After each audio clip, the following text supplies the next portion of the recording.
Hello students, आप सभी कैसे हैं। मैं आशा करता हूं कि आप सभी बहुत अच्छे होंगे। आज हम एक्सरसाइज 1.4 पढ़ने वाले हैं। चलिए इसकी थ्योरम्स पर अपन बात करते हैं।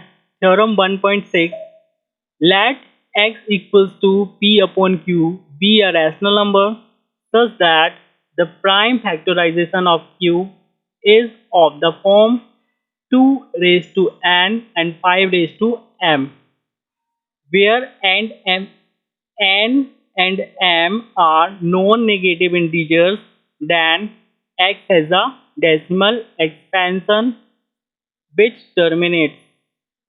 तो इसका मतलब ये है, जो थ्योरम नंबर 1.6 है वो ये कह रही है कि यदि कोई रैशनल नंबर्स है और उसका जो डिनोमिनेटर है, आप बताइए डिनोमिनेटर यहाँ पे क्या है, क्यू है।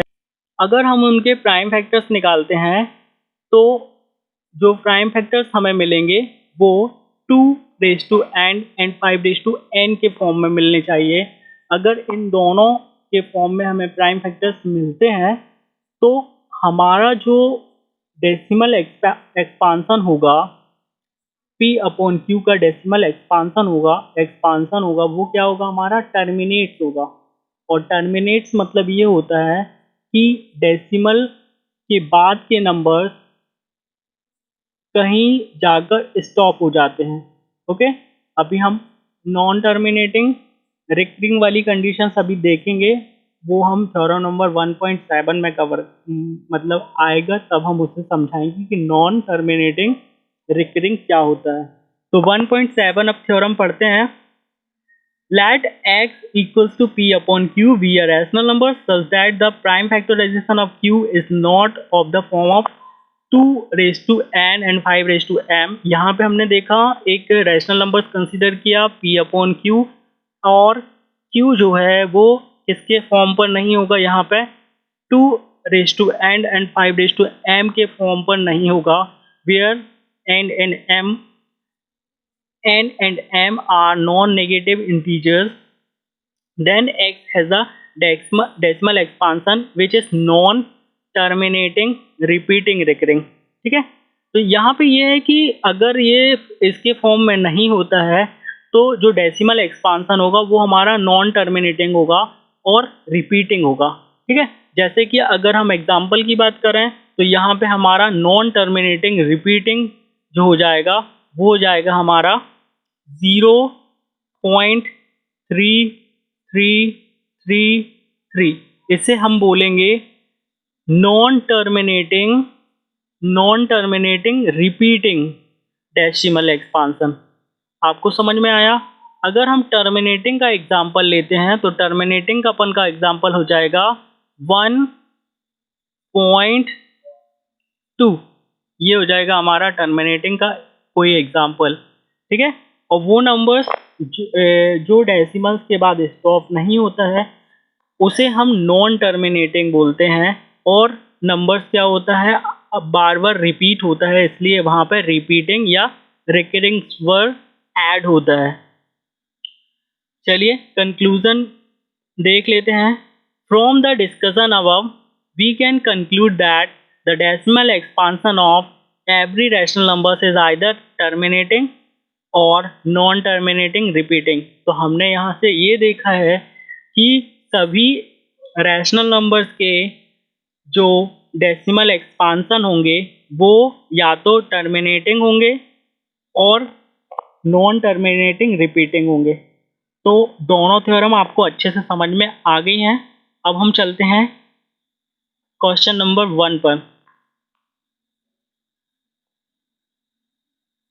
क्वेश्चन नंबर 1 में हमें क्या करना है, जल्दी से हम क्वेश्चन नंबर 1 को रीड कर लेते हैं। विदाउट एक्चुअली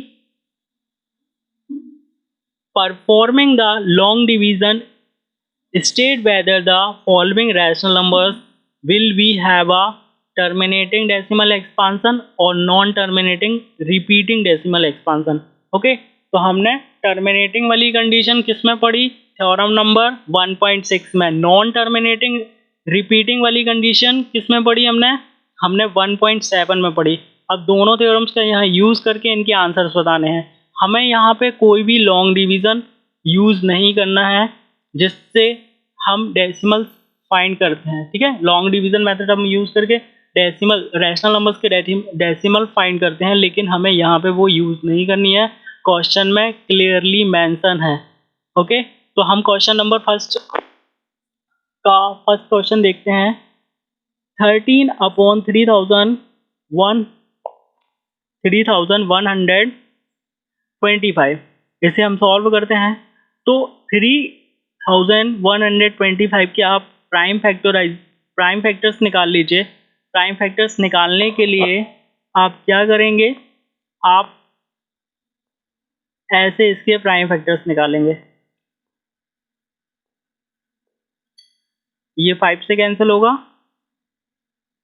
3 5 6 जा 30, 5 2 जा 10, 5 5 जा ये 5 से जाएगा तो ये हो जाएगा 5 1 जा 5 2 जा एंड 5। अगेन ये 5 से जाएगा, 5 2 जा 5 जा अगेन ये 5 से जाएगा, ठीक है। तो ये बन जाएगा आपका 5 और ये 5 से जाएगा तो ये कितने 5 हो गए, 1 2 3 4 5, ठीक है। तो आप यहाँ पे देख सकते हैं 3125 जो है वो किसके फॉर्म में कन्वर्ट हो गया है, 5/5 के फॉर्म में कन्वर्ट हो गया है। चलिए, ठीक है। तो हम इसे ऐसे लिख सकते हैं,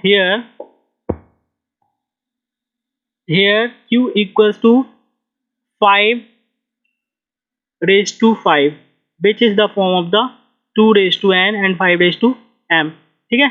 2n and 5m के फॉर्म में हम इसे लिख सकते हैं। इसलिए इसका जो डेसिमल एक्सपांसन होगा वो क्या होगा, जल्दी से आप बताइए। थ्योरम दोनों ही मैंने आपको समझाई है। आप बताइए क्या होगा, ये टर्मिनेटिंग होगा कि नॉन टर्मिनेटिंग रिकरिंग होगा।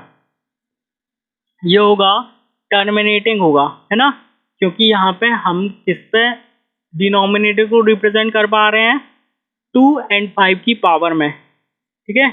चलिए नेक्स्ट क्वेश्चन में करते हैं। बाकी के जो क्वेश्चंस आपके रह गए हैं क्वेश्चन नंबर फर्स्ट के, आप वो खुद से करिए।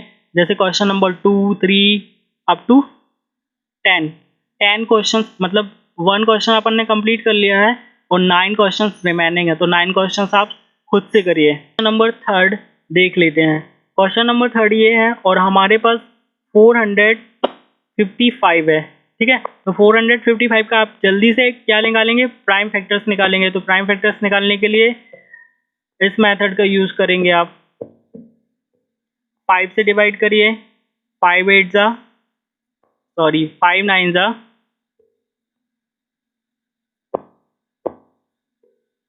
5 9 जा एंड 5 1 जा। अभी किससे जाएगा, ये 7 से जा सकता है। तो 7 1 जा एंड 7 3 जा। अभी ये 13 से जाएगा तो ये बन जाएगा कितना, 13 बन जा। आपके पास 5 7 एंड 13 मिल जाएगा। आप देख सकते हैं यहाँ पे मिला हुआ है, ये आपके पास 5 5 7 एंड 13, ठीक है। अभी यहाँ पे अपन क्लियर देख सकते हैं कि Q जो है वो 2 into 5 के फॉर्म में नहीं है, है ना, पावर के फॉर्म में। इसलिए which is not of the form of this, so the rational number this has a non terminating repeating decimal expanse. तो यहाँ पे जो रैशनल नंबर 64/455 होगा वो क्या होगा, non terminating repeating decimal expansion होगा। चलिए नेक्स्ट क्वेश्चन पे हम चलते हैं। अब हमारे सामने है क्वेश्चन नंबर 2। क्वेश्चन नंबर 2 का फर्स्ट क्वेश्चन हम सॉल्व करेंगे। क्वेश्चन नंबर 2 क्या बोल रहे हैं, जल्दी से हम रीड कर लेते हैं इसे। Write down the decimal expansion of those rational numbers in question number first above which have terminating decimal expansion। Okay, तो हमें क्या करना है, सारे डेसिमल नंबर्स लिखने हैं। जितने भी हमने क्वेश्चन नंबर फर्स्ट में रैशनल नंबर्स दिए हैं सबके हमें डेसिमल में कन्वर्ट करने हैं, ठीक है। समझ में आ रहा है क्या करना है। चलिए, तो 13/3125 इसको हमें डेसिमल में कन्वर्ट करना है, ठीक है। तो हम 3125 को क्या 5/5 लिख सकते हैं। यस लिख सकते हैं, अभी हमने इसे निकाला है। ठीक है, अब यहाँ पे देखिए हमें क्या करना है, नीचे हमें बनाना है 10 इसलिए बनाना है क्योंकि जब हम 0 बनाते हैं तो ईजिली डेसिमल्स को हम मूव करा सकते हैं, लेफ्ट राइट ईजिली मूव करा सकते हैं। चलिए थोड़ा सा जो समझ में नहीं आ रहा है वो मैं अभी आपको क्लियर कर दूंगा। राइट, तो हमने यहाँ पे क्या किया, इसको हमको बनाना है 10 बनाना है, तो हमने 2 की पावर हमने क्या ले ली, 5 ले ली, और 5 की पावर 5 ऑलरेडी है।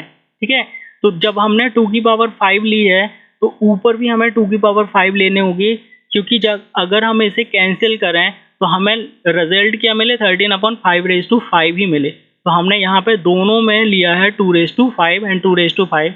अभी नीचे वाले की दोनों की पावर सेम है तो पावर्स को हम कॉमन लिखेंगे और अंदर हमको मिल जाएगा 5 इंटू 2, और 5 इंटू 2 क्या हो जाएगा, 10 हो जाएगा। तो पावर कॉमन लिखे थे हमने, तो 5 2 से क्या हो गया 10, तो 10 क्या हो जाएगा 5 हो जाएगा।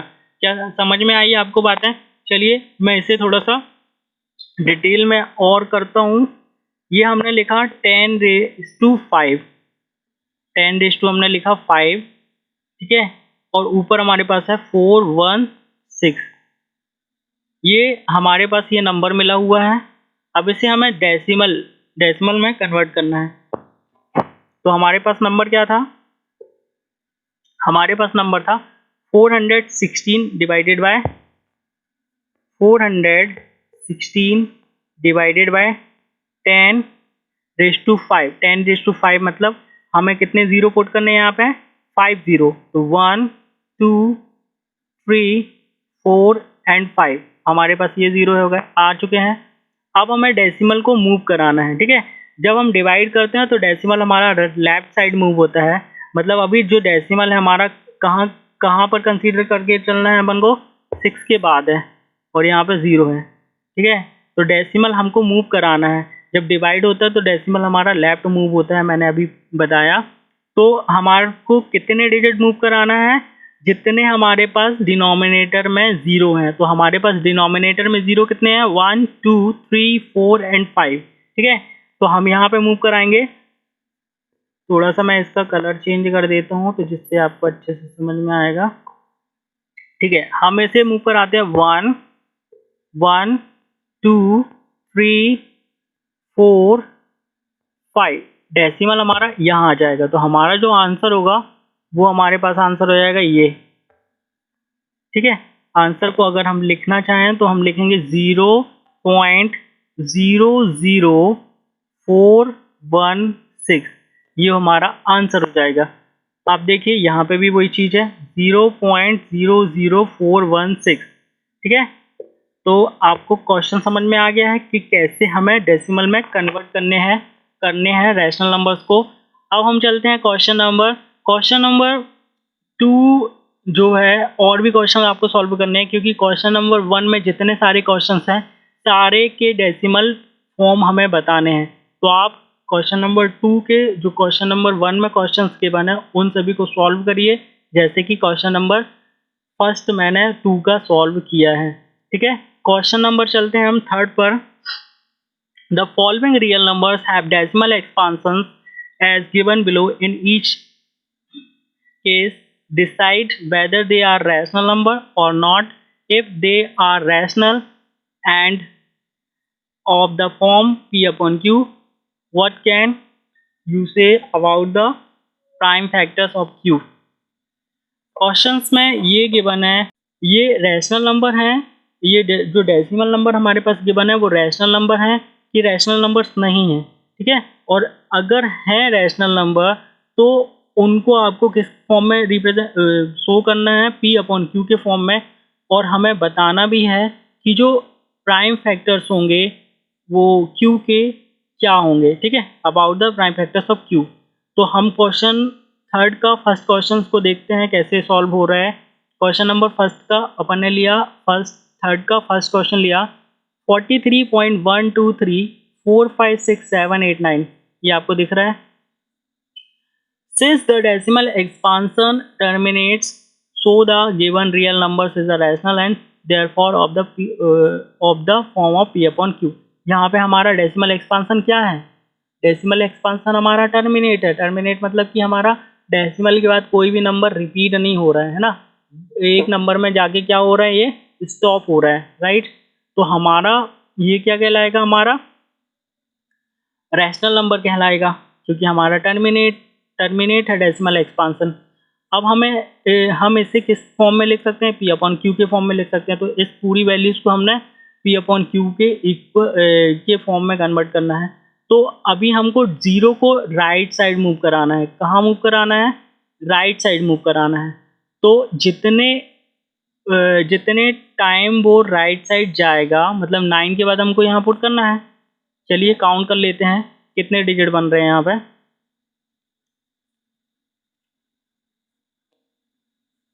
1 2 3 4 5 6 7 8 9, कितने डिजिट हैं, 9 है।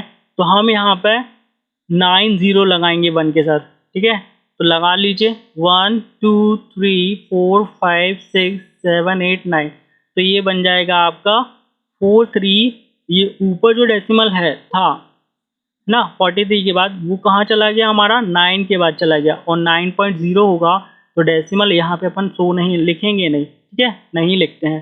तो नीचे हमारा ये जो नंबर आया, ये नंबर हमारे पास आ जाएगा। ऐसा क्यों होता है,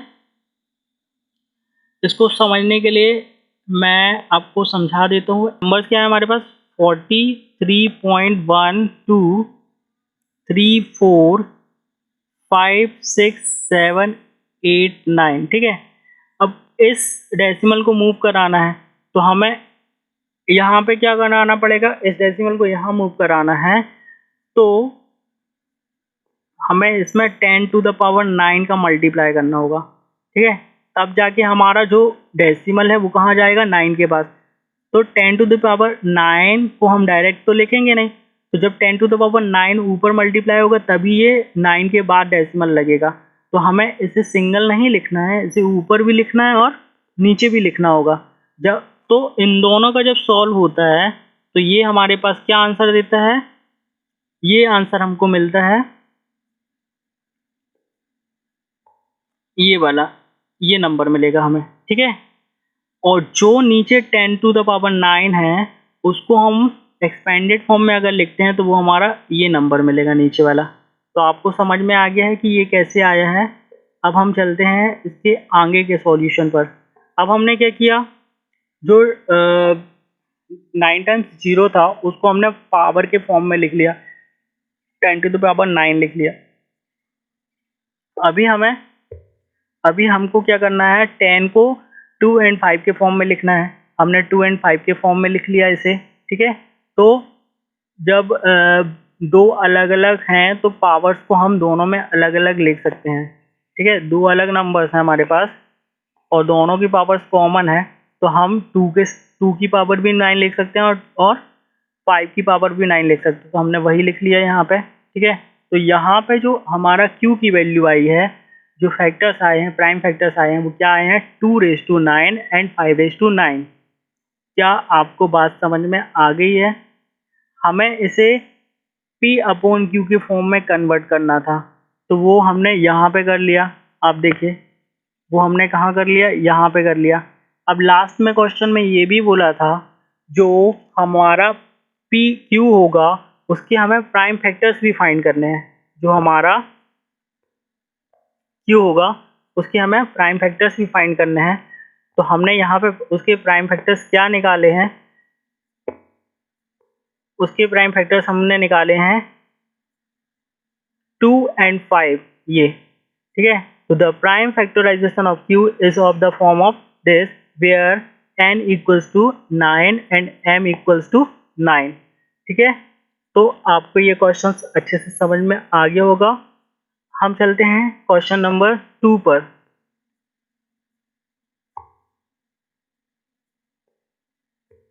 क्वेश्चन नंबर 2 हमारे पास आपके सामने है। क्वेश्चन नंबर 2 ये आपके पास 0.1201200, ये आपके पास क्वेश्चन नंबर 2 है। अभी यहाँ पे जो नंबर्स हैं वो क्या हो रहे हैं, ना तो रिपीट हो रहे हैं ना तो ये टर्मिनेट हो रहे हैं, ठीक है। जब ना रिपीट हो रहे हैं ना टर्मिनेट हो रहे हैं, इसका मतलब since the decimal expansion is neither terminating और non terminating repeating, therefore the given real number is not rational. तो इसका मतलब ये है कि जो हमारे पास नंबर गिवन है, रियल नंबर गिवन है, वो रैशनल नंबर नहीं है, तो इसका हम कोई सॉल्यूशन नहीं निकाल सकते।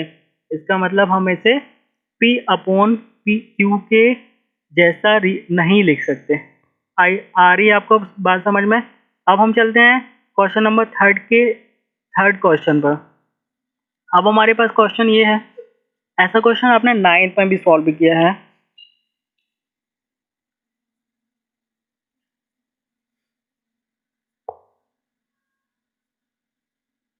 43.123456789 और यहाँ पे जो आपको लाइन दिख रही है उसे हम पढ़ते हैं बार, ठीक है। ये बार लगा हुआ है, मतलब कि यही नंबर फिर से रिपीट होगा, है ना। तो अभी हम इसे सॉल्व करते हैं और इसे किस में रिप्रेजेंट करते हैं, P अपॉन क्यू के जैसा रिप्रेजेंट करना है हमें। Since the decimal expansion is non terminating repeating, ये कौन सा डेसिमल एक्सपांसन है, नॉन टर्मिनेटिंग रिपीटिंग है।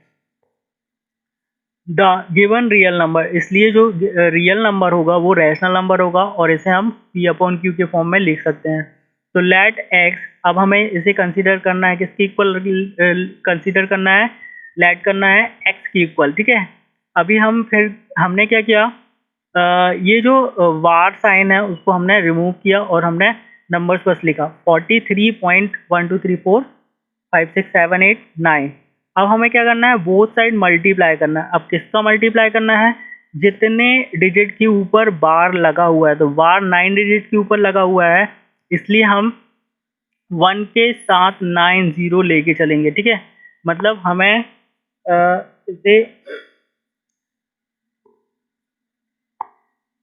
9 0 1 के साथ जो 9 0 है उससे मल्टीप्लाई करना होगा। तो multiplying both sides of 1 by this number, ठीक है। ये जीरो किस पर डिपेंड करते हैं, जितने नंबर्स के ऊपर, जितने डिजिट के ऊपर बार लगा होता है, ठीक है। तो यहाँ पे 9 डिजिट के ऊपर बार्स लगा है, इसलिए 1 के साथ कितने जीरो रखे हैं हमने, 9 रखे हैं। अब हम क्या करते हैं, इसका बोथ साइड मल्टीप्लाई करना है, तो हमने इसका x के साथ भी मल्टीप्लाई कर दिया और नंबर के साथ भी मल्टीप्लाई कर दिया और इसको हमने इक्वेशन नंबर 1 दे दिया था और मल्टीप्लाई करने के बाद हमने, हमारे पास ये मिल जाएगा, ठीक है। इसके बाद ये वाली इक्वेशन आपकी आ जाएगी, इसको इक्वेशन नंबर 2 दे दीजिए। अब आपको करना ये है कि इक्वेशन नंबर फर्स्ट में से इक्वेशन नंबर 2 को सब्ट्रैक्ट करना है, ठीक है। तो सॉरी, इक्वेशन नंबर 2 में से इक्वेशन नंबर फर्स्ट को सब्ट्रैक्ट करना है। तो इक्वेशन नंबर 2 हमारे पास ये है, इसमें से x माइनस होगा, तो आपके पास क्या बचेगा, 9999, ये 9 टाइम्स 9 बचेंगे, ठीक है। अभी हमारे पास हमने किसको सब्ट्रैक्ट करना है, इस वाले नंबर्स को इससे सब्ट्रैक्ट करना है। तो आप इसको सब्ट्रैक्ट करेंगे तो ये पूरा नंबर्स इसको सब्ट्रैक्ट करेगा, तो यहाँ तो डेसिमल के बाद कोई नंबर्स नहीं बचेगा, ठीक है। ये क्या बन जाएगा, 0। अभी हमारा 89 माइनस 43 हो जाएगा, सिर्फ 89 माइनस 43, बाकी इधर का नंबर सेम रहेगा। तो आपके पास कितना आएगा, 46 आएगा। चलिए चेक करते हैं, 9 माइनस 3 कितना आया, 6। 8 माइनस 4 कितना आया, 4 आया। तो आपको पास क्या नंबर मिला, ये नंबर मिलेगा और इसके पहले का नंबर जो रहेगा वो एज इट इज रहेगा। ये पूरे 9 जो हैं वो कहाँ चले जाएंगे, इसके अपॉन में चले जाएंगे। इसका मतलब हमने इसको किस फॉर्म में लिख लिया, P अपॉन Q के फॉर्म में कन्वर्ट कर दिया। अब यहाँ पे R की जो वैल्यू है, Q की जो वैल्यू है वो कितनी हो जाएगी, इसे हम 3 से कैंसिल आउट कर दिए हैं, इसलिए हमारे पास 3 आ गया है। 3 से आप कैंसिल आउट करेंगे इस वाली इक्वेशन को, इसको 3 से आप कैंसिल आउट करेंगे तो आपको ये वाली इक्वेशन मिल जाएगी, ये वाला स्टेप मिल जाएगा। अब यहाँ पे Q की वैल्यू क्या है, 333 है 9 टाइम्स, तो which is not of the form of this. और ये क्या है, फॉर्म नहीं, किसके फॉर्म में नहीं बना रही है, 2 और 5 के। तो स्टूडेंट्स आपको सारे क्वेश्चन अच्छे से समझ में आ गए होंगे। अब हमारा यहाँ पे चैप्टर नंबर 1 पूरा कंप्लीट होता है। इसके बाद कुछ इम्पोर्टेंट पॉइंट्स हैं, समरी है, जिसको हम नेक्स्ट वीडियो में कवर करेंगे। इसमें हम एक नज़र डालेंगे कि हमने चैप्टर नंबर 1 में कौन कौन सी चीज़ पढ़ी है। तो नेक्स्ट वीडियो में मैं वो सारी चीज़ें आपको कवर करूँगा और उसके बाद हम न्यू चैप्टर स्टार्ट करेंगे। ओके स्टूडेंट्स, तब तक के लिए गुड बाय, टेक केयर।